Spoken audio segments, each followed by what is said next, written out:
Welcome to the very first episode of Let's Talk Media, a web series produced in partnership with the Digital Media Connecticut, DMCT, and a new group of Connecticut women, badass female filmmakers, or BFFs. Through this web series, aspiring filmmakers and media professionals are invited to join Connecticut women in live conversations via YouTube about their careers in independent documentary filmmaking. Each episode will feature an hour of conversation, followed by 30 minutes of questions from their virtual audience. As tonight's episode evolves, please take advantage of the YouTube chat box to submit questions to the panelists, which we will ask during the Q&A section at the end of the panel discussion.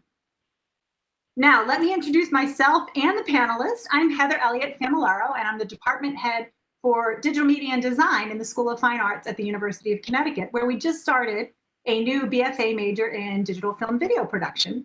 I'm tonight's host, and I'm thrilled to welcome two incredible Connecticut filmmakers, Jennifer Boyd and Karyl Evans, who are going to share their insight and experience in tonight's Let's Talk Media live stream, how to survive and thrive as documentary filmmakers in Connecticut.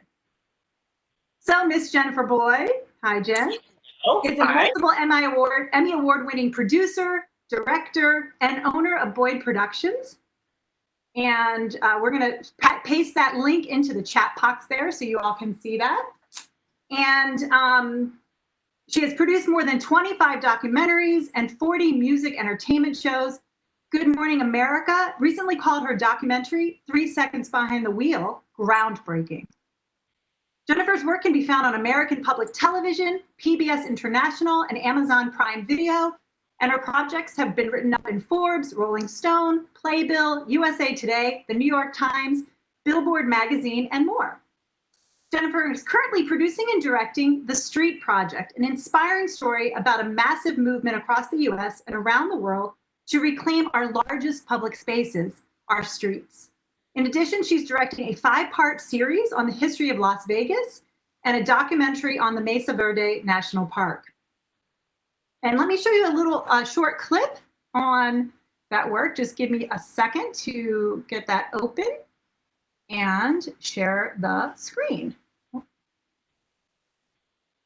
1 second here. And Jen, you want to say a couple words while I cue that up? Sure. I'm really excited to be here. I hope that you find the next hour or so helpful. And I'm always around down the road. I live in Connecticut, so I'm always around for questions after this is all over. So, thank you. All right, so let's go ahead and watch this content.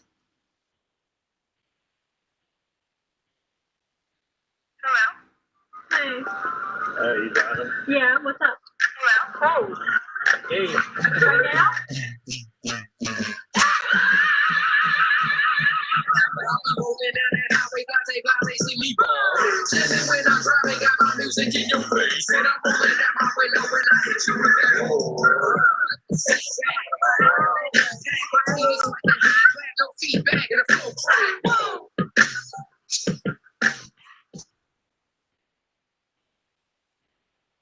Excellent. Okay, so let me get back here to where I was a second ago.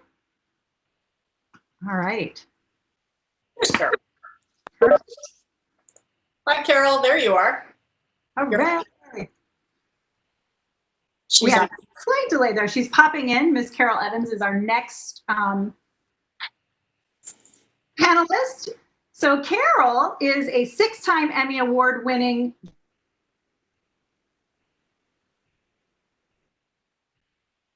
25 years, including the history of African Americans in the state of Connecticut and the history of Connecticut cities.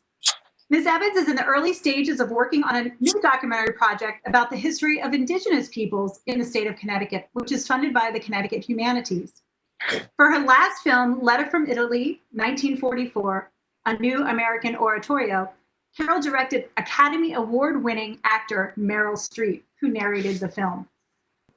And let me again share the screen, and I'm going to show a reel from her website, which again, we will paste that into the chat box, and you can see her see it real time. I do apologize, just so you know, it may be a little bit laggy for the live stream, but we're going to be sure to post any of the links that we show in our stream into that YouTube chat box. So you'll be able to watch those on your own and also view them later when this is recorded and then put into for permanent use. Okay, so let me share my screen again.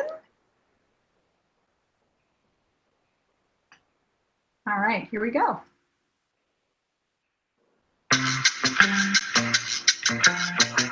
I can't hear. I can't hear.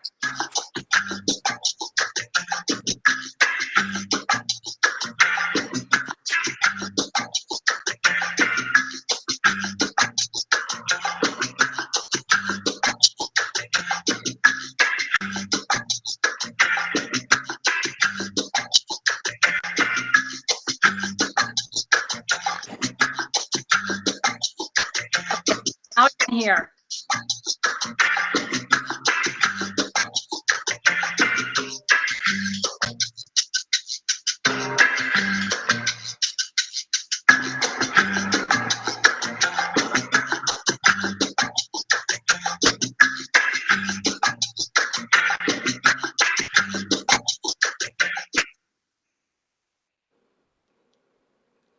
Fantastic. All right, let me just get out of my there we go. All right, so it looks like we've got some viewers here. We've got 12 viewers in there. I want to remind you again to please use the chat box to go ahead and type in any questions you may have at the end of the piece. I also want to add too a little bit more about Karyl.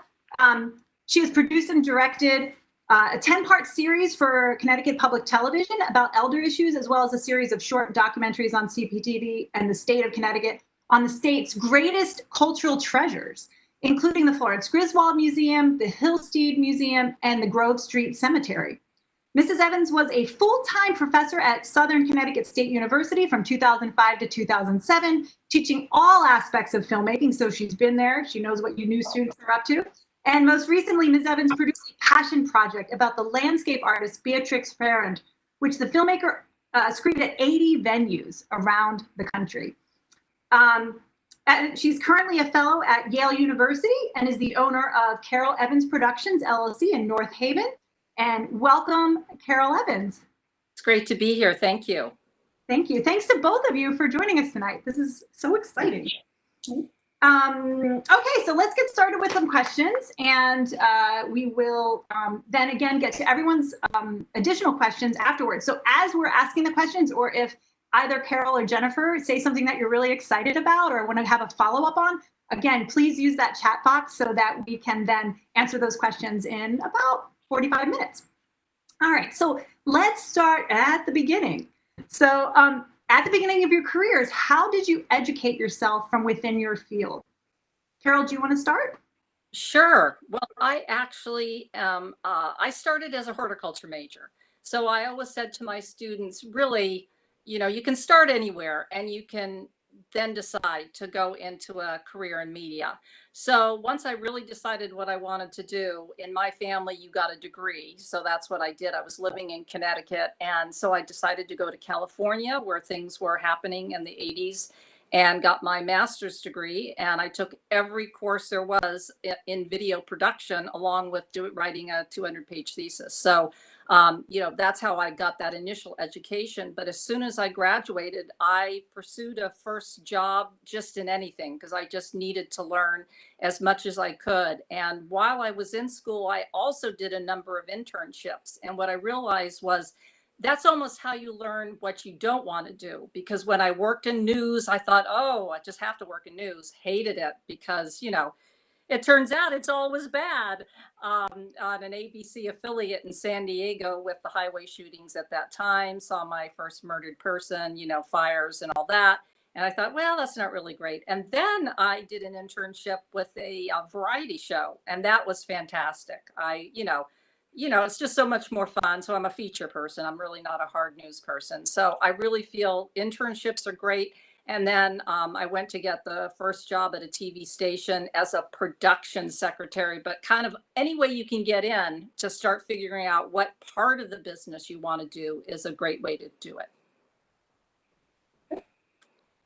And let's see, for me, I always thought that I would go into lighting design. My dad, as a side job, he was an electrical engineer, and he did lighting for various stages around Connecticut as a sort of a part-time thing.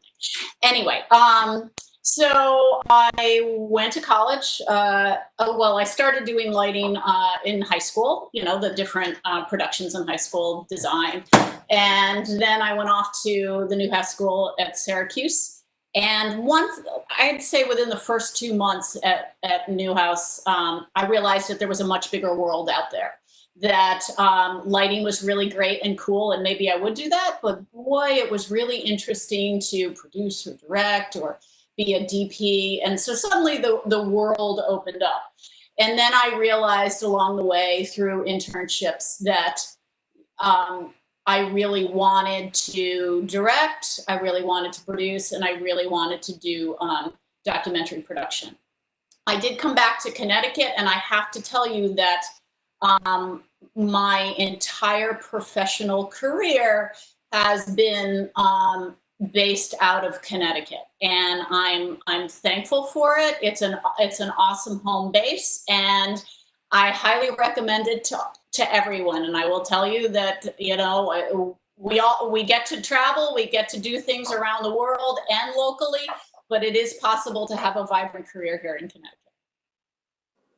I think that's what every young person wants to hear, because of course, as teachers, we always hear how they want to get out of Connecticut because they don't know that there's these opportunities. So this is what's so great about this Let's Talk Media series, is we're being able to prove out there to the doubting folks that we really have some possibilities here. So let's talk a little bit about the switch, or the way you got specifically. You both came from two very different backgrounds between TV and lighting. So or news and lighting. So how did you get into the decision to go into documentary filmmaking specifically? And Jennifer, you have to comment. I mean, I was doing my work at that time. It must have been very unusual for a woman to be doing lighting. I mean, you never saw a woman in lighting or really directing. So that must have been incredible for you at the time. I mean, was it?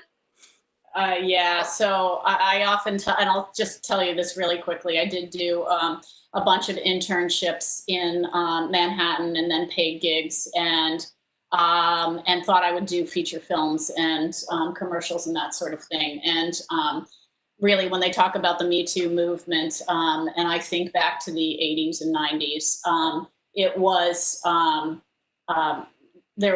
sexual harassment was every day.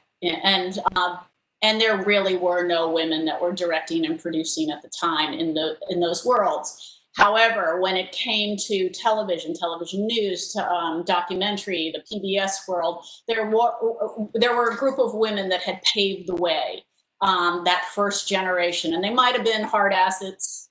Yes, I can say that. And so they paved the way for the next generation to do what we do. And then the last, and I can talk more about that later, but then the last point is I did always want to use the medium to make a difference. And that's where the documentary production came in. That's so true, because I was in feature films first, and I had gotten this, you're just reminding me, I totally forgot about this. I got this award in graduate school that the person with the most potential to do inspirational work and to change the television industry. Really, that was the award. So I went into feature films, and you know, everything was pretend, and you know, that's all fine.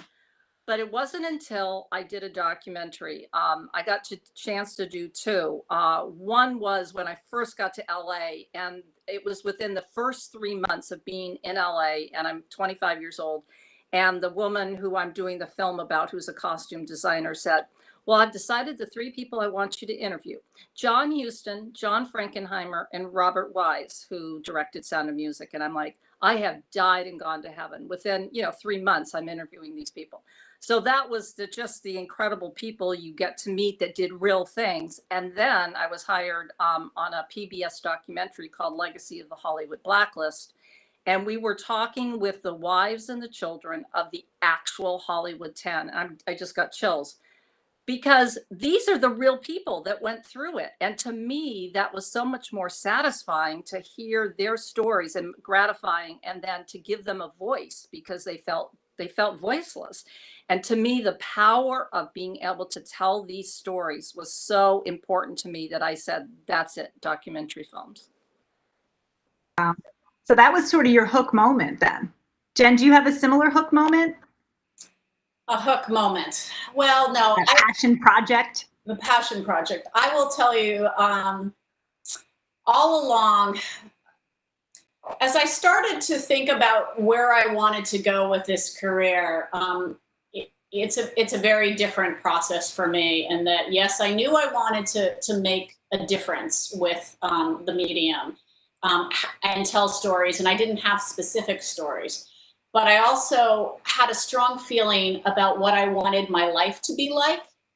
And I feel like very early on, I knew that I wanted a freelance career. I had a picture of what my office would be like in my 30s and 40s, and what my lifestyle would be like. And I had a very clear picture of the kinds of work I wanted to do. It didn't mean that I didn't have to do other things along the way to get to that point. But I kind of was intensely focused from early on simply being able to use the medium to create change. Excellent. And here we are, still out there, changing the world, one film at a time. Right.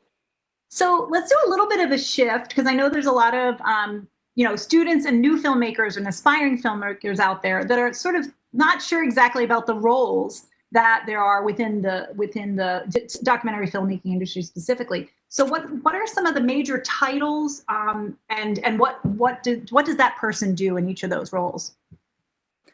So I always think of the, film and television are quite different, but I'll talk about television for now, in that the executive producer credit, that gets given to a lot of different people for a lot of different reasons.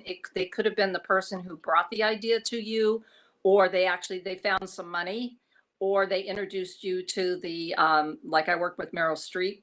So the person introducing me, you can get executive producer credit for a lot of different things. Usually in television, it is putting together the money and then hiring like the producer and director. Let's say you kind of see, you get a lot of say. And then really it's the producer that really works closely to hone down which director that they feel that they could really work with, who she really is, got a similar vision, so the director doesn't take it in a place the producer never thought it should go. Generally, the director, and Jen can speak to this, is really the person in charge on the set, and really the vision, the creative part of it, and the producer is there to support the director as far as making sure the bills are being paid, maybe getting the crew, there, or that kind of thing. But the director is scheduling everything, making sure that the vision of the picture is going, that they're hiring the production designers, they're hiring the composer, they're hiring really the costume designer. Do you want to continue, Jen, on all the things you do as a director? Yeah. So I will tell you guys that it's different depending on where you work and in what medium you're working in. And so for a while, I ran the local and national production departments at Connecticut Public Television. And there, as the executive producer, I would go out with account executives and look for money. I would, hire people for projects. And when I had a free moment in time, I might be able to go off and produce some of my own projects. And often in the documentary world, the producer and director are the same human. At least for everything I've done, it's usually that way. More recently, it's sort of switched in that I became the executive producer / director, and then somebody else has helped with the producing side.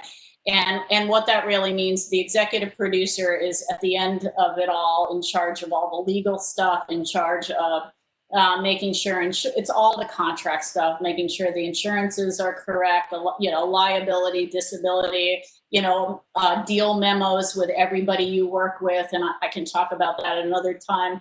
And the director is really focused on the visual image, and yes, hiring the crew. But then once you decide on who you want to work with, then the producer would, if the jobs are separated, the producer would then take care of doing all the detail work of creating the schedule for the day, making sure that that all the crew members get what they need and they're ready for that day, helping the director with all those sorts of logistics. Again, if it's a small budget, if it's a social media project, if it's whatever, you're doing all of it. You're in charge of finding the money, you're in charge of being the mommy, which is that producer role, and you're in charge of the visuals, and you probably are in charge of the editing, the writing, and everything else. But for bigger budget stuff, there are categories, and some people are better at editing, and some people are better, go figure, at writing and at producing and at directing. So the more we can fight for individual roles for things, I believe the better that our content can be. And I will say, as a professor, the students would always say, I'm going to direct right away. And I would say, it's really great experience to be on a few sets first and really see like what it takes to be a director. I had a shoot today, and, it's all business. I mean, you're basically telling everybody on the set really what needs to happen. So, to come out as a 21-year-old and think you're going to go on a set with a lot of money and direct when you've not done anything is quite unlikely. So don't think of it as a step down. If you get on some sets and you're the assistant producer and assistant director, that's great. You can just learn so much on set. So I'm thinking about a little bit of a follow-up to that for both of you, because you brought up so many other kind of roles out there. So the director, producer, executive producer, sort of these major roles. But you both introduced yourselves. I'm the same way. We kind of do it all. When we think of from pre-production to production to post-production, from research to shooting to editing and finishing, what's your favorite part? Where do you feel like you come to life as the most excited part as a filmmaker? For me, it's the interview. I love the opportunity to meet people, to enter people's lives. I feel like it's a privilege and an opportunity to learn about all sorts of people, no matter who you are or where you are. And in that way, it's such a gift, this profession, because you're constantly learning about people, their personalities, what they do for a living, how they live their lives. It's just a constant. If you're naturally curious, there's nothing like a job like this. Yep. I would say I love the interview process too. It gives you complete access to somebody, anyone from a young guy who was a high school student who was a boxer and in an inner city boxing club. And of course, when would I ever talk to this kid? He came in and he's spending like an hour with me, telling me all about, why he's in the boxing club, to Annie Leibovitz in our New York City studio explaining, why she does the photography she does. It's unbelievable. But I will say, for me, the editing is just magic, because you actually, for me, I have to figure out actually at that point what the story is. Because unlike feature films where everything's, all down on a piece of paper where you edit this and you edit that, and you're just kind of looking at who does the best takes when, in documentary filmmaking, often you're really figuring out the story when you sit down at the edit table and you're like, okay, what is the story? And then you have to just start. And it's a bit arduous because, for the history of Connecticut cities, I did 100 interviews. So then I have 100 hours of interviews just to go through. That's before we even talk about B-roll. I hate that. Yeah, finding B-roll maybe not the most favorite part of the production. Conversely, right? I love it. So switching gears here to a little bit different. Let's talk about skills for our aspiring filmmakers out there. What are the kinds of skills that you might need to be successful in this business? And by skills, of course, we can think of technical skills, but also, you know, those soft skills, those people skills. What do you, when you're looking for interns and looking to work with people, what do you want to see in a young person? I would say that an ability to learn quickly, an ability to, you know, technology plays such a role in every aspect of what we do now. The way we communicate, the way we're having this conversation now. And the folks that can pick that up quickly, or just have, or the folks that can find people to help them get the answers quickly, you know, that's everything. So I guess the ability to sort of change, you know, Karyl and I can both speak to how much our industry has changed over the years. And in order to survive, you just kind of constantly have to be remaking yourself. You know, 3 years ago, I was doing music entertainment. And before that, documentary, but music. I hadn't done a documentary in ages. And then funding ran out. That ended, sadly. And so I'm doing back to documentaries again. It's just an ability to just keep changing, to work in teams, to take direction. You know, it's that, I don't know. Go ahead, Karyl. What do you think? Yeah, you know, it's people you want to be around, because usually you end up, you know, if you're on location, you really are around them all the time. Or if you're on a project, you're still around people. So it's really people you enjoy being with, you know, just to kind of start. And that's why there's so much networking involved, because people want to kind of feel out, are you the kind of person I'd really want to be around, you know, a lot of the time before they commit to actually hiring you for anything.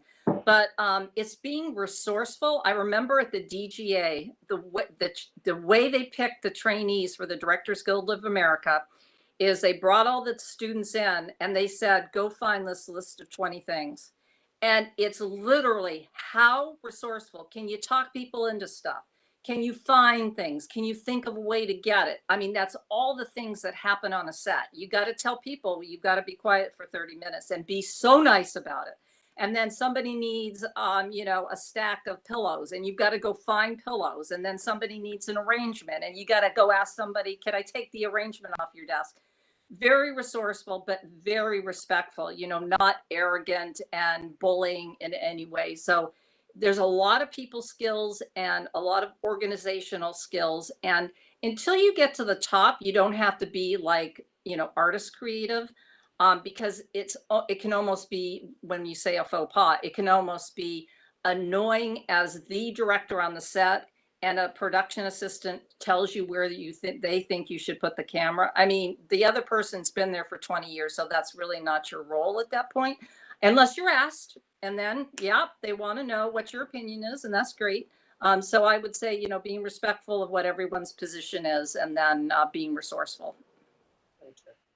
Yeah. So Jen, what are the faux pas no-nos of conversely also, since Yeah, Karyl's right. I mean, if as an intern or production assistant, really just coming in and being willing to help at every stage.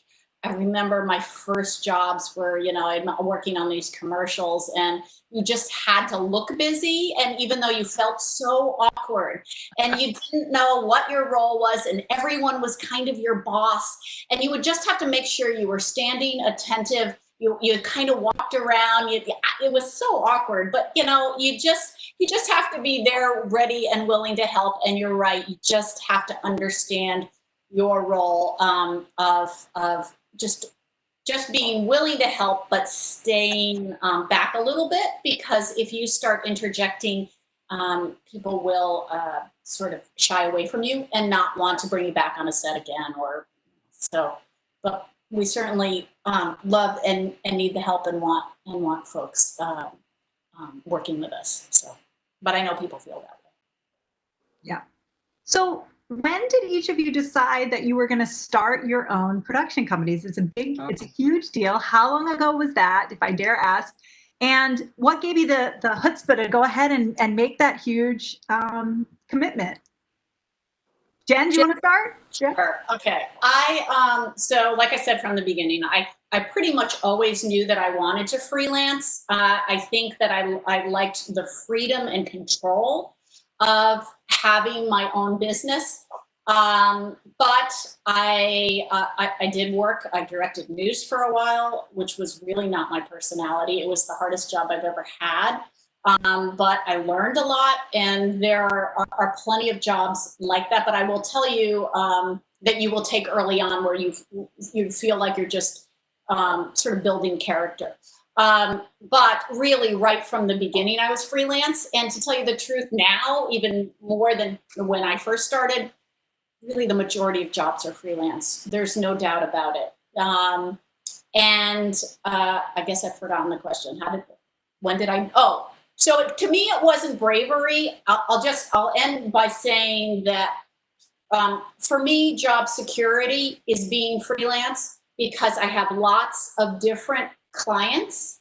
And if one client isn't doing well and doesn't have any work, or one funder is no longer going to fund a project, at least I've built other relationships, or continue to build other, where I have always felt it's a little risky to work with one company.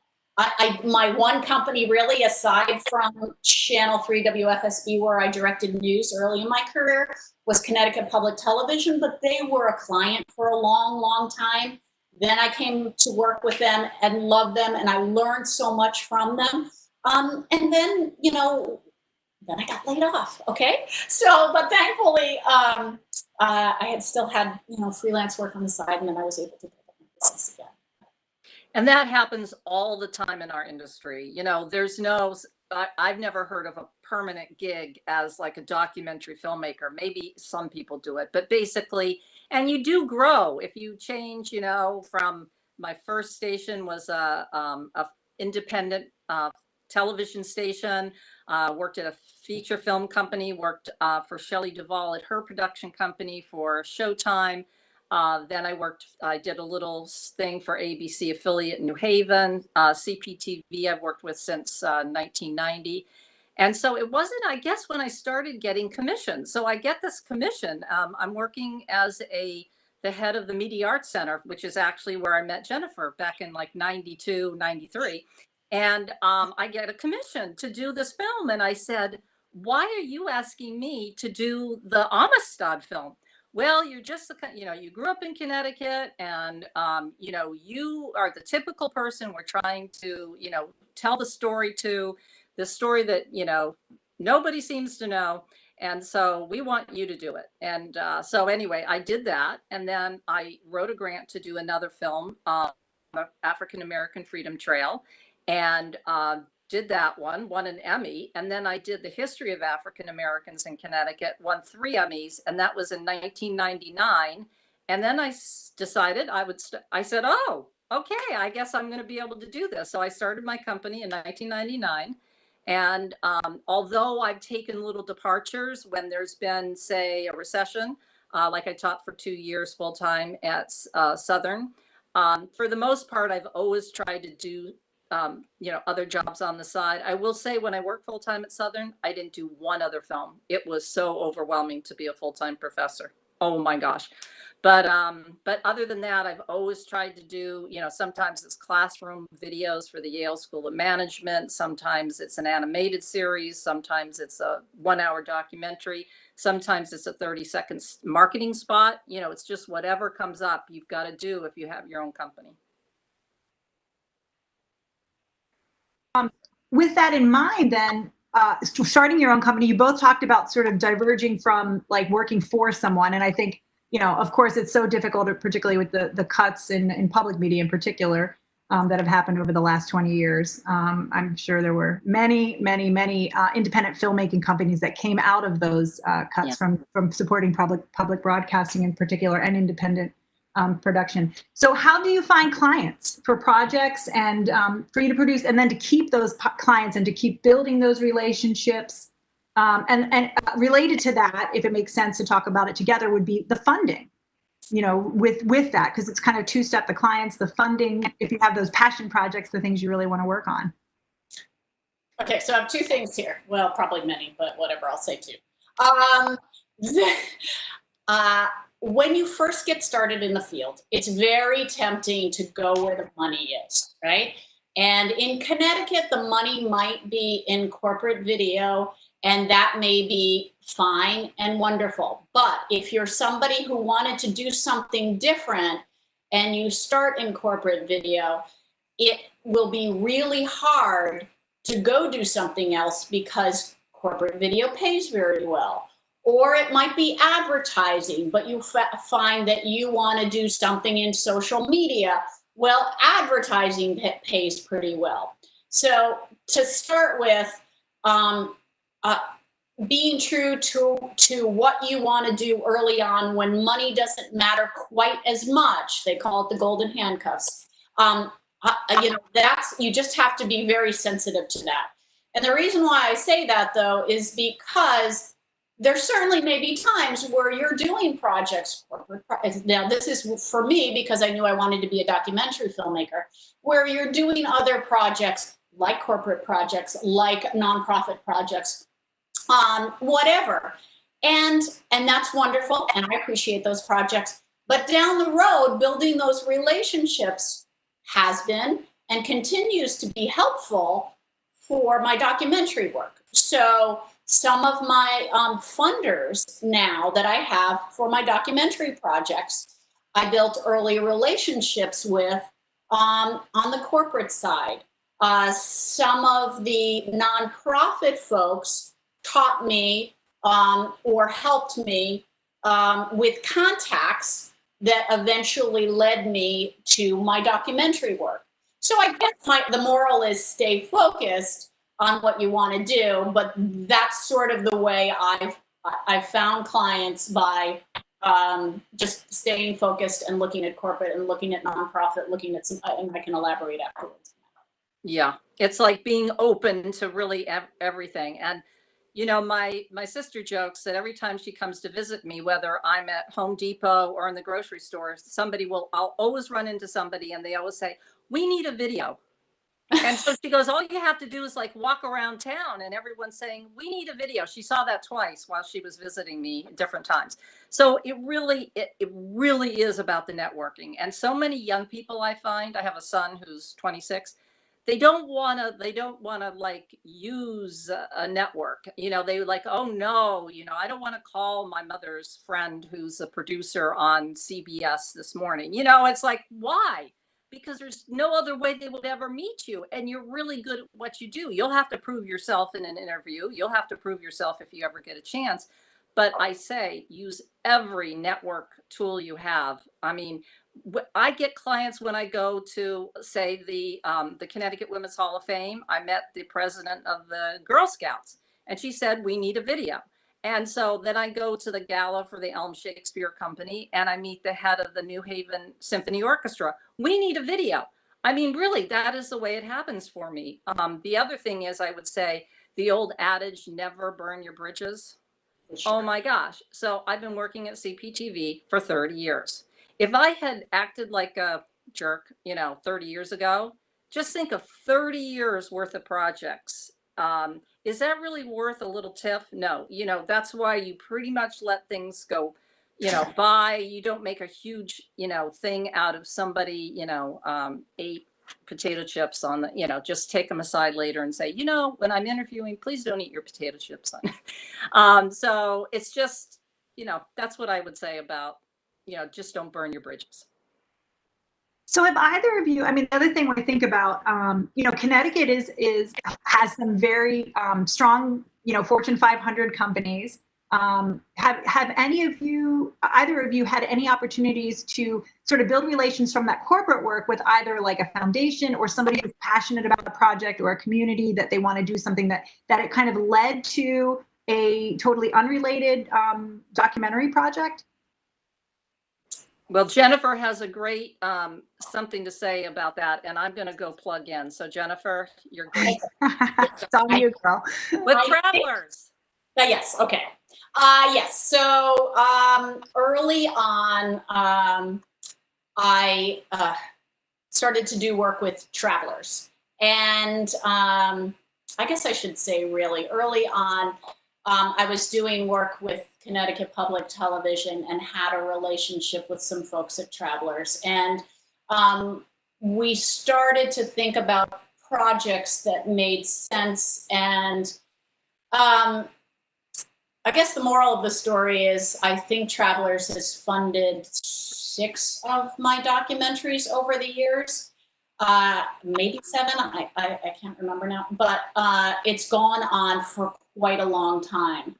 And, you know, it's something to think about when you talk about not burning bridges, in that you want to develop relationships and not necessarily one-off clients or one-off funders, because they can help you with your career and the stories that you want to tell for, you know, for years to come. And so Travelers is a great example, and I'm grateful for them. And then eventually General Motors came on in my 2 recent projects. And again, sort of the idea of building relationships is key here.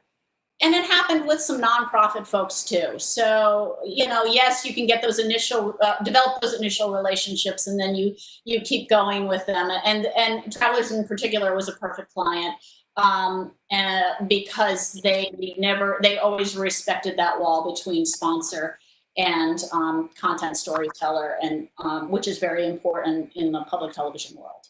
I'm sorry, I was stumbling a little because I saw Karyl's screen was going in my That's box. a really great point you're making, Jennifer, because basically in the public television world, if your funders have some interest, like some interest in what your content is, if there's a conflict of interest, then that's really not appropriate. So you've really got to be careful when you're building up your who's going to fund your documentary, that they're not somebody who has a conflict of interest. For instance, the Amistad Committee funded the film about the Amistad. I will say it was a great film, in that Steven Spielberg sent me a letter to say that it was, what did he say? Oh, I'm sorry. It was Yale. Yale sent me a letter to say that they were going to show my documentary over Steven Spielberg's film because it was a much better film. But PBS would not show it because it was funded by the Amistad Committee. And it looked like a conflict of interest. Now, they didn't know that I never heard from the Amistad Committee, who had nothing to say about my documentary. But the appearance of a conflict of interest can be as bad as actually people getting involved editorially in your documentary. So just be careful of your funding, that it does not even appear that they have an interest in your content. And so they were concerned that they were concerned that and somehow they shaped the story, and that the story would have a particular bias on it because of that funding. Just keep in mind, yes, that I'm sure that was the case, but keep in mind that that's the PBS public television model. More and more, there are plenty of avenues for branded content, and I think just Karyl and I aren't in that world, but I know that plenty of documentaries get funded in that way, where there's some sort of product placement, et cetera. We just don't, I personally just don't know a lot about that. So thinking about this, what is it like to be, you know, how often or how rarely do you have to work on a single project, or does most of your time as an independent filmmaker involve juggling many projects at the same time? And if so, how do you balance that and prioritize? Again, back to those soft skills, I guess. Oh, there's so much balancing. I mean, Jennifer and I have talked about this a couple times, in that often if you have like a 1-year or 2-year project, a long documentary, it takes so long for the whole piece to come together that there's a lot of time in between when people are reviewing or people are writing or people are editing. And so there's these big gaps. And then you fill those with shorter projects. You know, I don't know if I would take 3 1-hour documentaries on at the same time. I mean, that could be just like, so, you know over time what you can do. And I think Jennifer's better at hiring people. Like if she starts to get full up, she'll start hiring people. I keep trying to do everything myself because I love directing, producing. I love to write. I love to edit. And I think she is very savvy with, finding really good people and getting a lot more projects done. Well, I have a whole bunch of folks that I've worked with for 10 to 20 years now. And yes, so I have 3 documentaries going right now and 12 educational shorts and some other stuff that I can't remember right now. But I can't do any of it at all without great people. And that is still for sure. And then we're constantly bidding on projects as well.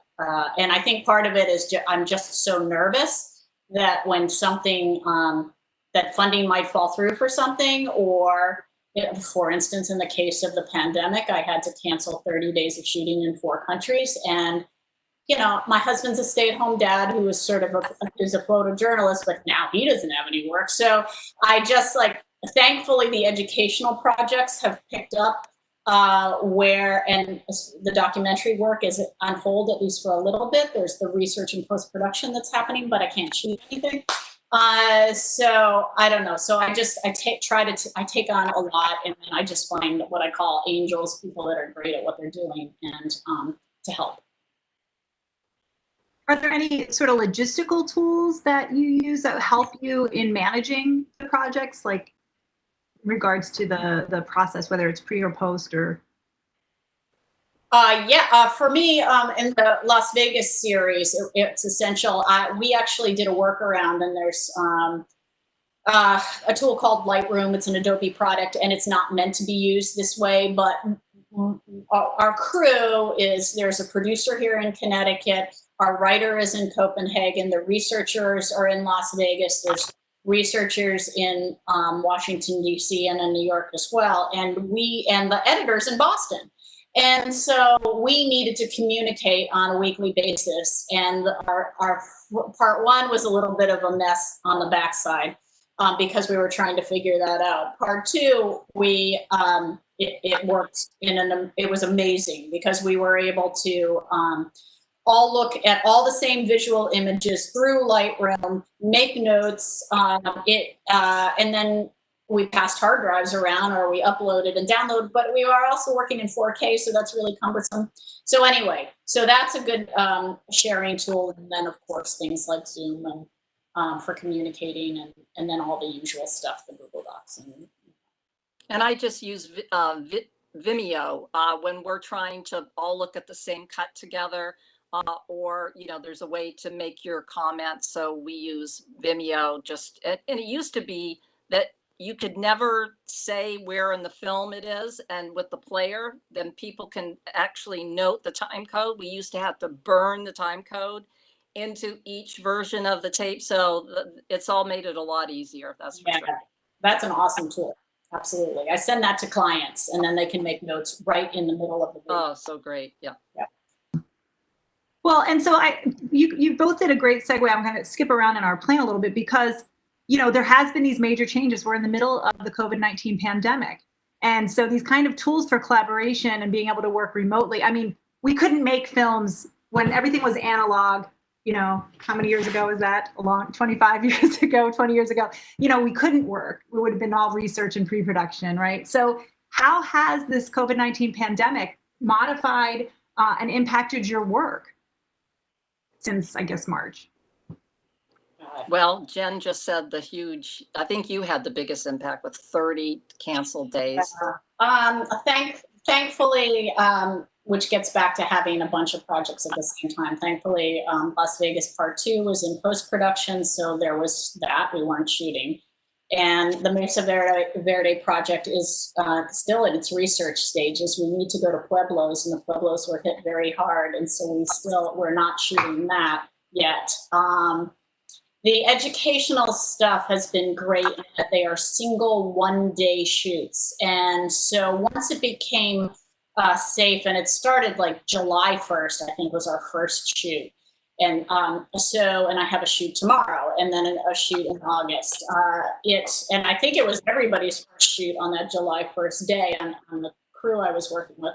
But, we have a whole outline of COVID procedures, and it's a style of shooting that isn't documentary. It's post on camera, teleprompter, and then a whole bunch of folks behind the scenes, so we could all separate and maintain the 6-foot distance, all wear masks all day, and it worked just fine. Documentaries, it's different because you have to immerse yourself in the story over a longer period of time, and so I'm on hold with some of that stuff. And for me, one good thing that came out of it is that normally in pre-production, you actually end up talking to people on the phone, because most people, average people didn't know how to get on Zoom, so, you didn't really do that. But because of the pandemic, I talked to everybody I was thinking about interviewing on camera on Zoom first. And we happened to find someone who was extremely camera shy. And it wasn't until you actually got on and actually saw her, she was visibly just petrified. And so it was a great tool to really pre-interview someone about how, good they are in front of cameras, as we call it, camera ready. Are they camera ready? And so she was not camera ready. So I went to another person. But I will say generally everything just slowed down to a complete stop for me. I was, going to do 3 films for the Connecticut Women's Hall of Fame. Basically, they canceled all but one, and that's going to be shown virtually. So, you go from 3 films that you're getting paid for to 1. And then I went and did my shoot today. So I have my 2 interviews that I'm going to use for the shoot. And then I'm going to edit that together, and that's going to be the 8-minute film. So, everything else I'm just researching right now. Yeah, it's been interesting. The University Film Video Association has been having its conference this week, the first ever virtual conference. And I encourage all of you aspiring filmmakers, if you're in school and you're a film student, join the UFVA, find out if your institution is an institutional member. But there was so much discussion about, what is the long-term impact? And I think there is some exciting things about the future of how filmmaking may never be quite the same after this pandemic. We'll get a little bit into that, but I think it's a good segue also to think about the changes you've seen, because we're seeing this huge abrupt change from the pandemic right now, but over your careers, there's been so many incredible changes, whether that be in technology or process or attention span. So can you talk a little bit about how you've been able to survive and thrive through your adaptability, and what are the things that have made you successful with that?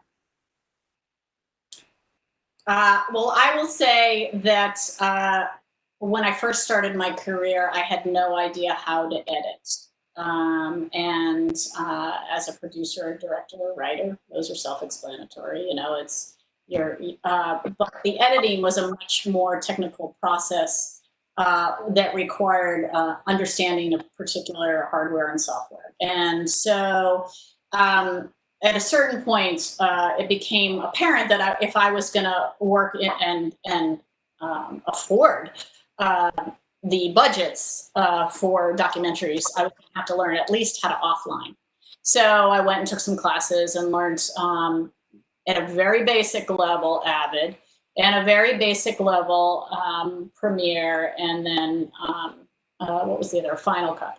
And then what I found out is that it was an awesome tool for writing. So now what I really do is I offline everything while I'm writing it, and it will be ugly and messy and really more of a radio cut, but it allows me to understand the intonation and really what's working and not working within the body of the script. Jen, I'm going to jump in really quickly. For the newbies out there, can you define what you mean when you're talking about offlining? Okay. Offlining is sort of this, it's a rough process where you do not have any graphics, you do not have sound design, you do not color correct your images so that they all look like a similar intent and tonal quality. It's just very choppy cuts. There's no weaving of sound design. It's just choppy cuts so that you can make sure you're getting from point A to point B, that your narrative makes sense, all of that. And Karyl, do you want to add to that about the changes you've seen? Well, so basically I went from doing all long form documentaries to doing 30-second spots, because the days of people having, $250,000 to do a 1-hour documentary that takes you a year at least to do are almost gone, I would say, generally, with public television in Connecticut. It's, I guess there are some out there, but not a lot. So you just have to, I do a lot more for the internet now. I mean, people, everybody wants a video for their website. And what's wrong with that? What's wrong with the video for the website? It's still the basic storytelling skills. I mean, do you have the skills to tell a story? And so it's still a challenge, and you still meet interesting people. So, doing those short films I did on the Hillstead Museum and the Bush Holly House and the Peabody Museum, those are all 10-minute short documentaries. Those were all interesting. I met interesting people. And so sometimes it's almost great to just do something that's a little, I don't want to say easier, but it's not quite as cumbersome with the 100 interviews and, the year long. And, it's kind of a switch up, which can be fun. Yeah, you bring up a really good point, Karyl, about the delivery and the platform for how the stuff's distributed in the end. I mean, that's changed dramatically. And I think, it seems like filmmakers are beginning to embrace the online platforms, the Amazons, the Netflixes, much more than, sort of like the film festival or television broadcast. I mean, would you agree? Yeah, in fact, for the most part, every documentary I've ever done, I've just given to CPTV to show because I just wanted it to get out there. But I had a recent passion project, which I think there might be a link to, Beatrix Farron. And it was one of these projects that I just funded on my own. I mean, I just did all the traveling, it took me 4 years. I just took, I did everything. I took every picture. I did all the video. I did everything on it, never received any funding. And then I decided I don't really want to give this away. I want to have that experience as a filmmaker showing my film to real audiences. So it was just something I needed to do. So I booked myself into 80 different screenings from Key Largo, Florida, to Santa Barbara, to San Francisco, to Bar Harbor, Maine, so that I could show my film. And I wanted to meet the people along the way that were as enthusiastic about this, one of the founders of the American Society of Landscape Architects, Beatrix Farron, as I was. So that's what I did. It was a great experience. And so I made no money on it, but I'm glad I did it. Awesome. So we have one last question, and then we're going to take our and this is a perfect segue. And I think the thing everybody's been waiting to hear about is, how are you able to live and work as a documentary filmmaker in Connecticut and make a living as a full-time documentary? And what are some of the opportunities, some of the exciting aspects of being here geographically, culturally? You both decided and made a decision. I'm going to stay in Connecticut. I'm going to be a Connecticut filmmaker. Right. Tell us why. Well, I always believe home is where your family and your friends are.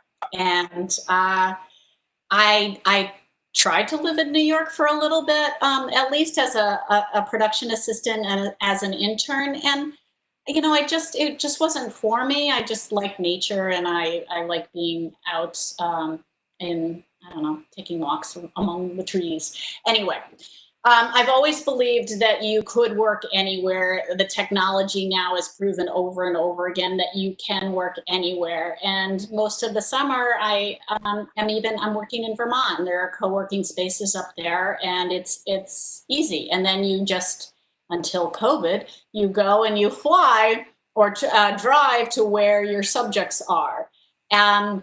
So, often I'd say at this point, 99% of my subjects and clients are outside of the state of Connecticut. Even the educational projects, my client is outside of Connecticut, but I'm shooting in Connecticut and they don't mind.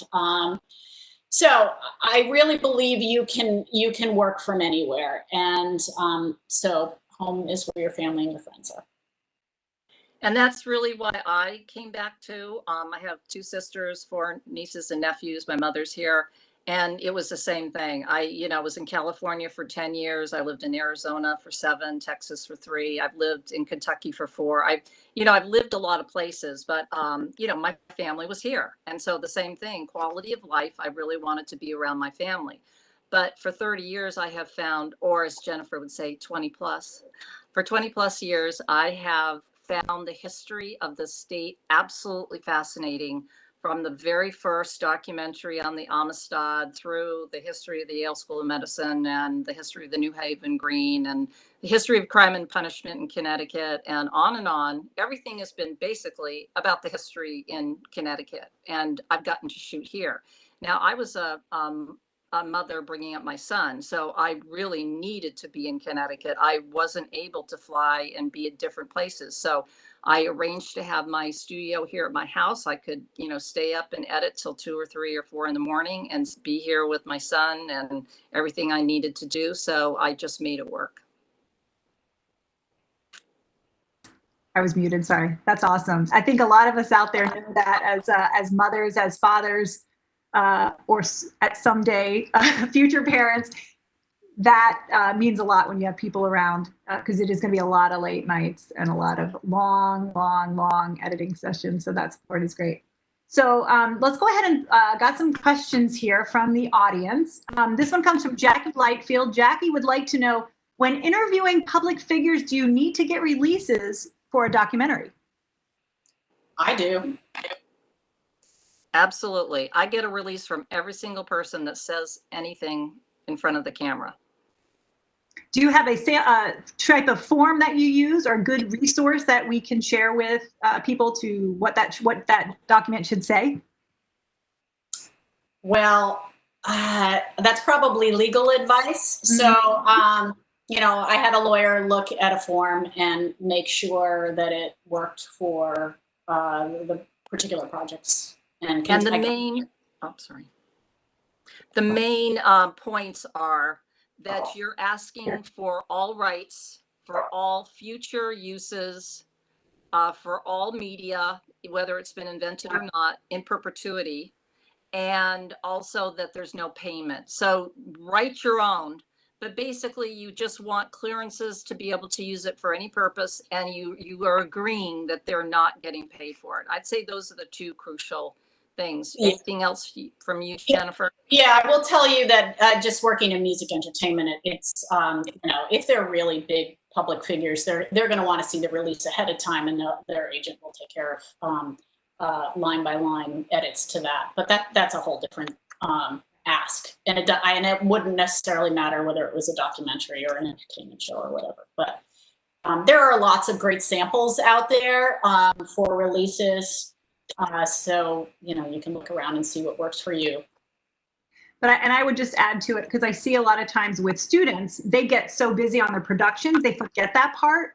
It's really important to get it up front, before you get started, because you don't want there's nothing more disheartening than someone coming back and not allowing you to finish your film, because if you don't have that release sign, you can't do it. And I think students have a tendency to think, oh, it's my friend or so-and-so, but you could have a falling out. And if you don't have that signed document, absolutely, even a student film could be, have to be thrown away. Exactly. So Karen Ritzenhoff is asking, we've heard so much about the Me Too movement, which of course was born out of the Hollywood film industry by no coincidence, and how female talents have been harassed and assaulted in Hollywood. Karyl, did you encounter any sexism when you got to Los Angeles? You touched on that a little bit, but if you could expand on that. And Jennifer, what about you being a filmmaker? So I remember my first job when I went to become the production secretary, and I was immediately asked to produce all the live sports. And so, it never occurred to me that a production secretary, with the lowest pay and the lowest title you could have, and I was producing all their live sports. So, equal pay, it certainly wasn't. I can't, I mean, there's always comments. There's always comments that you know, back in the 80s, you pretty much had to ignore because, you know, you had to be a team player and it's just, you know, it's not that you let anything go on. It's just basically you walked away and didn't make it an issue. But that's the way you had to handle it back then to stay on the job. But nothing ever got so bad that I really felt that I couldn't stay because I was so badly harassed.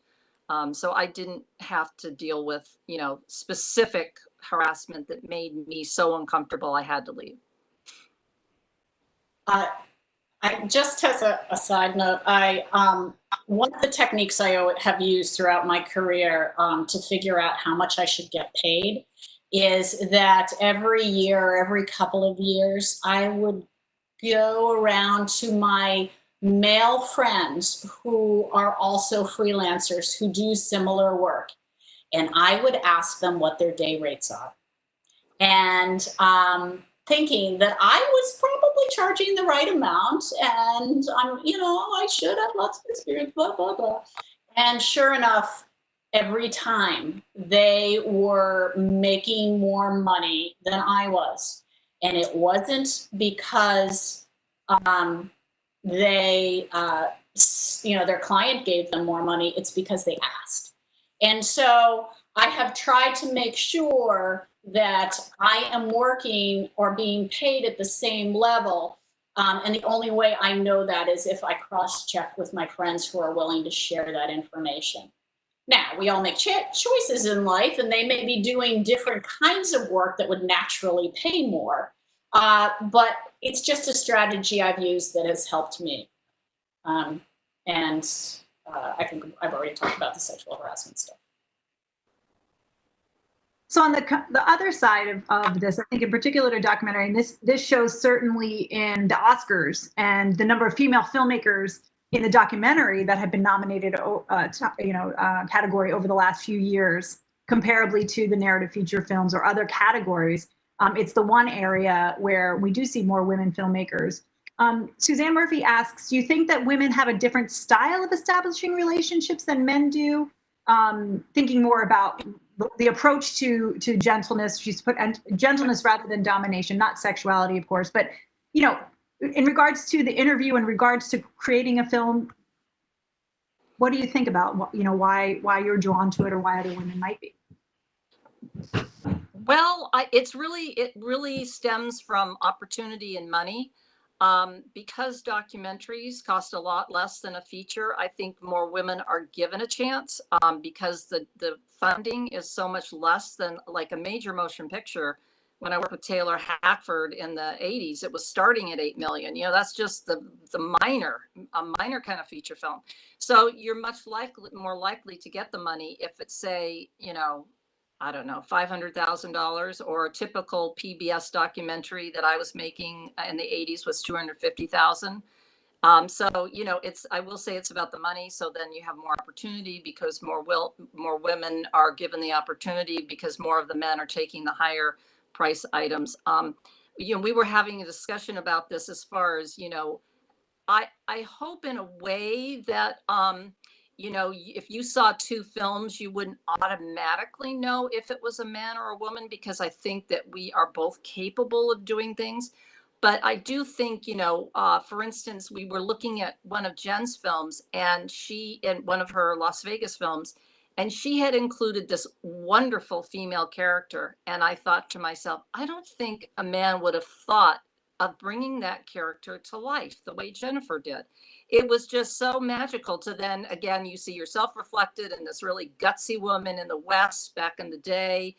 And so I do think women make choices about being more inclusive and that maybe, you know, not every man would think about. Agree, and I felt the same way when I watched that film. So Agnish Mochi says, Karyl, you said you need to be a people's person. Can you be an introvert and still become a documentary filmmaker?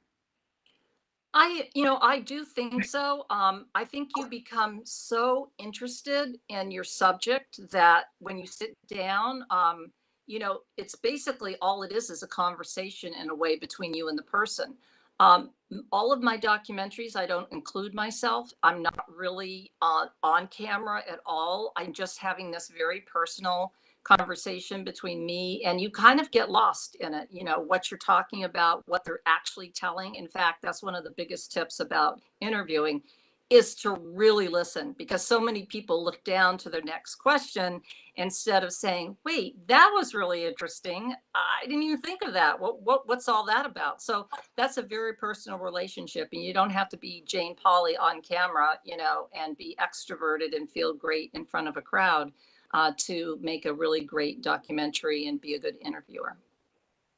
Yes, and I think I actually, for people change over their lifetime, but I do feel like I was very much more of an introvert, maybe than I am now. But and I think what's helpful with this career is that you really understand the rules. When you walk onto a set or you're interviewing someone, you know your craft, you understand how you're supposed to behave on the set. And that makes it easier for introverts because we have the playbook. The second thing is over the years when I did the entertainment shows, I would say that 85%, if not higher, of the people I interviewed who are very, very famous would say they were introverts. And I was surprised. These are like rock stars. And I think that some of it's the same deal. Maybe they spent a lot of time in their bedrooms playing guitar when they were little. Or again, they understood the rules, got on stage, played, did their craft, and then walked away. So that's a great point. Yeah. Yeah, that's really true. Well, and I love the idea of the listening piece. I mean, I think you can certainly be an introvert, but the key is to listen during the interview and be able to give that acknowledgement silently. Don't start interrupting or making noise. But, you know, you have to love to be a listener, right? And so many people are nervous about being interviewed. So suddenly you become the person calming this, very, like Annie Leibovitz. I mean, she was so nervous. She cried within the first 10 minutes. And, you know, you're thinking you are like a superstar and I'm comforting you. I mean, our roles were completely reversed. I mean, I was stunned to see her, and then I was telling her it was going to be okay, you know. Amazing. Yeah. That is amazing. Let's see, what do we have next? When you start out making a film, you have some idea where you'd like to accomplish from the get-go, what it's going to look like. What was the most unexpected turn that one of your documentaries took? So something that you started with in the early research, thinking it was going to be one way, and then something happened in the production process that made you make a completely different film. And what was the most exciting lesson that you learned from that unexpected turn of events? Well, I've got that going now. Okay, and so do I. So it's the Street Project. I thought I was doing a part 2 to this 3 Seconds Behind the Wheel, which was a distracted driving project where we put cameras into cars and followed people's behavior for 6 months. I thought I was doing a part 2 on pedestrians and cyclists and better understanding the role distraction was playing in fatality rates with cyclists and pedestrians. And then suddenly, I realized that distraction had nothing to do with it, and that there really was this massive movement across the world to create safe, walkable communities and cycling communities. And so it's morphed into that to become this grassroots activist kind of documentary. And then COVID hit, and now I can't follow my subjects anywhere, but at the same time, streets are closing across the world, becoming more pedestrian and cycling friendly. So I'm intentionally holding for a while to see where that goes. So stay tuned. And I just put the link to the longer piece of that in the chat box. I encourage all of you, it's about 3.5 minutes, to watch that. And it's interesting, I keep thinking about how all of us as viewers, as we're watching stuff right now in this idea of the COVID pandemic and social distancing, but it's so interesting to watch that footage that's shot from the bicycle going across the Brooklyn Bridge, I assume, right? And the way that people are maneuvering and such. It's a very different perspective. And the anonymity of the camera in that shot was really compelling for that reason, because you're getting the authentic capturing of how people are reacting to that bicycle. So enjoy that after this talk. Back to the question. Go ahead, Karyl. I just got a grant to do a project about Connecticut's resilient indigenous people. And I really felt, I didn't know the history of Native Americans in Connecticut, and I was really wanting to do a history so that I just understood it better after doing a short documentary on some sisters from the Pequots. And but the more I've been thinking about it, I almost feel like it really needs to come up to the present and talk about what are the people in the tribes doing now? Who are these, what are their stories and why are things happening the way they are? And I think what I was doing some preliminary research and found out, this is preliminary, but that basically a lot of the gaming part of the whole, indigenous people get into the gaming is order to pay the tens of millions of dollars it costs to become federally recognized. And the reason they want to be federally recognized is not to do gaming. It's because then they can get the federal grants for the housing, the roads, the community centers. They're looking for the federal recognition for federal grants. And I thought, here I've lived here almost my whole life, and I don't know anything about any of that. Like, what is going on with these communities? And it's such an important human rights issue. What's that? It's such an important human rights issue. Right, exactly. And we're seeing it with the pandemic, with the delay in funding the Cherokee Nation and the indigenous peoples for the COVID relief. Yeah. So, which I don't know how much of that has gotten. So I think that's really, really interesting. And I'm wondering even how what the current situations of everything that's happening, Standing Rock, all of this activism that's happening in the world around us has to be influencing us as filmmakers in regards to the angle or the kind of story we want to tell. So I really appreciate you sharing that, Karyl. Yeah. It's important. Another question, Jen, you emphasized that you love to work in Connecticut. Do you make it a point to try to hire female professionals to support other women in the field? Are there more women doing lighting now, for example, or interns or people on the set, your crew? What do we do as women to support each other here in Connecticut? Okay, I do want to emphasize that I hire plenty of guys, and there's a lot of great men and women out there. But sure, recently I was hiring somebody to help in the office, and it just happened that a bunch of young women had applied for the position. And so, sure, I'm really impressed with the number of female DPs that are out there now. That's fairly new to me. And so, sure, I love to hire a female DP whenever I can. I have a couple of great guys I work with. But absolutely, I have yet to hire a female sound or gaffer, sorry. Plenty of female teleprompter, plenty of female makeup artists, lots of female producers and writers. But the writer I work with the most right now is male. But anyway, sure, I'd love to, and I try to mentor women all the time, but I'll mentor guys too. But I think that's really great. I mean, I think the thing that's wonderful about having this intimate, being a small state, we have this group, these badass female filmmakers. We're all from all over the state, but our state is so tiny, that you can drive from one corner to the other in a matter of a couple hours. And for me as a professor, and I know there's some other professors out there in the audience, it's so important that we have opportunities for our female students to be able to be mentored by other women filmmakers, just for the confidence building, for the understanding, and for the opportunities that are there. So another question, this is, it says it's a bit of a provocative question, but it's not that provocative, don't worry. Today, everyone has a phone and is becoming a broadcaster from a camera and is the platform to show their film on Vimeo or YouTube or TikTok.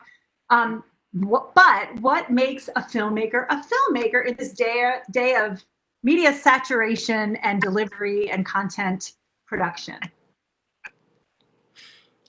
Well, that's a good question. Yes. Well, it's funny because people say to me, "Are you a videographer?" And I always say no. To me, that was always the question. People think I shoot everything, and I basically don't shoot any of my own stuff because you hire people when you're doing, things for broadcast, films for broadcast. It's always a broadcast crew from the TV station. So, I've always called myself a filmmaker because I hire the crew, I direct. But I think, if that's the medium you have and if you're doing, learning the conventions of filmmaking, and then maybe experimenting, then you're a filmmaker. If you're really trying to work at the craft, it's just like if you say, are you a cabinet maker? Well, if you're really working at the craft and you're trying to make a beautiful cabinet. So if you're a filmmaker and you're really trying to craft a beautiful story and a beautiful film with great lighting and good sound, to me, you're a filmmaker.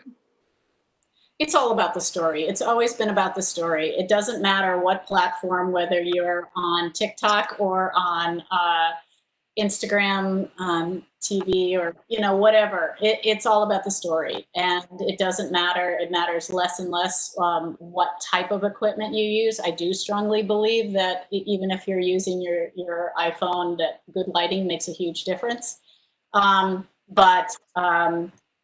Absolutely, in this street project, I'm using GoPros. I'm using my own new cell phone on a Osmo for some of it, and I'm using on an amazing DP with lots of prime lenses and fancy cameras. And so I'm mixing them all up, and that can be a nightmare for the editor. But anyway, there's somebody that you're going to interview further along in this series. Paula Bronstein would be the first person to tell you that sometimes using an iPhone is the best way to get the story because it's not intimidating, because you can look the person in the eyes. It's a medium people are used to. And so absolutely use your iPhone. And what's even more important than the picture? The story? The sound. Oh, the sound. That is so true. People will forgive a bad picture, but people want good sound. That's true. It's so true. That's one of the things that does separate films. And when we think, I have my students do this exercise and encourage all of you to do that, where you take your favorite cut of a film, just a couple minutes, and you watch it, then you close your eyes and you only listen and you think about all the distinctiveness of the sound design. It's really enlightening, and it helps, when you want to be a good editor, to really understand the importance of that.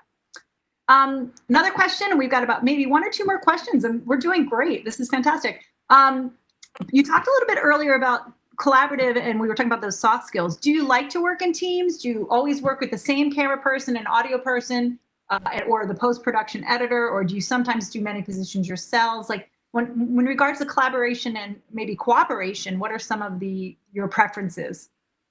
To me, it's all about the budget. If I had a great budget, I would hire a lot more of things to be done. But, basically, I pretty much do everything but the shooting and the sound on location. And I pretty much do everything else. I love a couple of great crews I've used forever and would keep using them, but I'd be willing to try other crews, if I've heard good references about them. Yeah, for me, it's all, it certainly is about the budget, but it's definitely, if you have the budget, teamwork, working in a team, there is nothing like it. It is just so wonderful to be able to collaborate, to be able to bounce ideas off of different folks. I have projects now I'm struggling with. I'm not sure where to go with them. And if I can talk to somebody or a couple of people about that, I'm just very thankful, and I appreciate that process. And I do, everybody has their own skill set, and it's impossible, I believe, to be great at everything. So when I have the budgets, I do want to hire people who are great at what they do. So this is a good question, Karyl. This is directed to you, although I'm sure, Jen, you've also got can put some feedback onto this too. But Karyl mentioned this earlier because you talked about Annie Lieberman and some of the really heavy hitters you interviewed. So you had this opportunity at age 25, your first time to be able to interview one of these heavy hitters. A lot of people go to LA, want to be an aspiring filmmaker, and they don't get into the industry. So what was the hook that got your foot into that difficult first time into the door into to build a network that you weren't born into, so to speak? Yes. How did you get in there? And then I'm also going to add, if you want to share, either of you, any little tidbits of how you felt in that first big, what was that first big interview? And like, as a young person, a young woman, what was that experience like inside? So when I got to LA, I joined every women's organization. Women in Film and American Women in Radio and Television were the two big national organizations, because I had to cut my, competition, so to speak, in half, and I really needed more experience. And at the beginning, that very first job where I was asked to interview John Huston, it was volunteer. I just volunteered to do it, and look what I got out of it. I remember being in the room with John Huston, and he was in a wheelchair by then. And he comes out, like in a t-shirt and a running jacket with an oxygen bottle. And I think it was his last interview. And he was so intimidating, even confined to a wheelchair. He challenged me on just about everything I asked him. And it was a great test. It shows you've got to be prepared no matter who the person is. Like, I hadn't seen one of his films, and he was shocked that I hadn't seen that film. And I was like, oh. It was a great experience. Absolutely loved it. But being kind of trying to get in with other women who might be helpful. And that is also how I got the National PBS documentary. And I was hired as just a paid assistant. And I became the associate producer for a national PBS film that was nominated for a national Emmy. Over the 2 years I worked for it, I just kind of worked up until I was the associate producer. So it is a lot of networking and just being willing to do absolutely anything that people need you to do. Cup of coffee, park a car at the beginning, whatever needs to be done, you do it. Yeah, that's true. Joining every organization, I still do that. I try to sort of target it a little bit more because, of time. But yes, joining organizations is essential. And everybody, you feel like awkward. Oh, I'm networking, and networking is like this evil word. But everybody gets it. Everybody understands. And if they can help, they will. And lots of internships. And certainly don't be afraid to call people or email people and just say, hey, I'm not looking for a job. I'm not looking for, I'm not even looking for an internship. I just want to pick your brain about how you got into the field.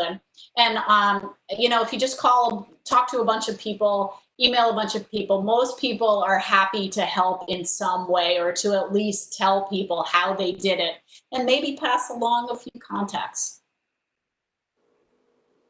That's excellent. So the last final words from either of you. We have a lot of many aspiring Connecticut filmmakers out there. Last words of advice. Mine would be to really go for what your passion is. I mean, at 21, I moved to California. I got a master's in filmmaking. I, got a job in television. I moved to LA. I got a job in feature films and a children's series, and then went on to a national documentary. Do what you absolutely are passionate about, because that's how much stamina you will need, that level of passion to actually make it to a very high level. So don't just, be satisfied with, oh, they said it's very competitive. Well, yeah, but it's worth it. You're going to be doing this for 40 or 50 years. So go for what you absolutely want to do. Absolutely. I would say the same thing. As a freelancer, which most people will become, you need to be focused and good at what you do. And I would say, focus, direction the whole way. It doesn't mean that you're inflexible, and you may need to work on other projects or do other things. Everybody's got a problem, and if you're willing to help them solve their problem with your craft, your skill, your medium, your passion, your desires, then it's a two-way street. You're helping each other. Stay focused, figure out what you really want in life, have a whole network of folks that help you.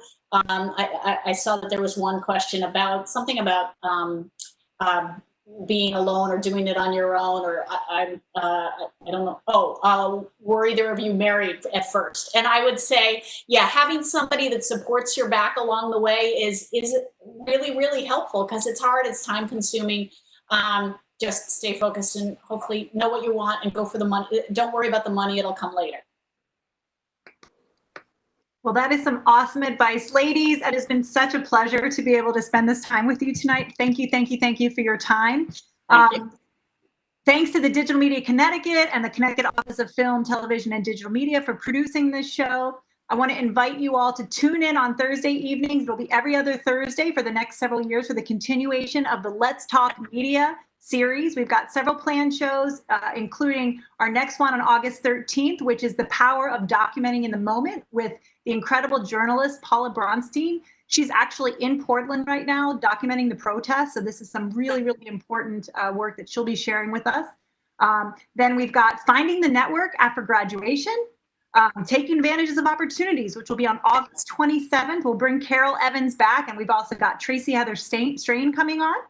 And finally, we've got Making Films That Matter with Agnish Moshi on September 24th. We've got one other one that'll be a surprise in between then, and we'll have another final one that'll be geared towards helping networking and such for students as well. Also, go to the Digital Media Connecticut website. You'll also be able to get links to the new Select CT podcast series, where you can hear incredible content from all different aspects of digital media across the state. And finally, wear your mask, stay home, and stay safe. Please, Connecticut is doing awesome right now in this pandemic, but we've got to keep it up. So do your part, do it for others. Thank you for coming, and we will see you in 2 weeks at 5 o'clock on the same YouTube channel. Bye-bye. Bye-bye.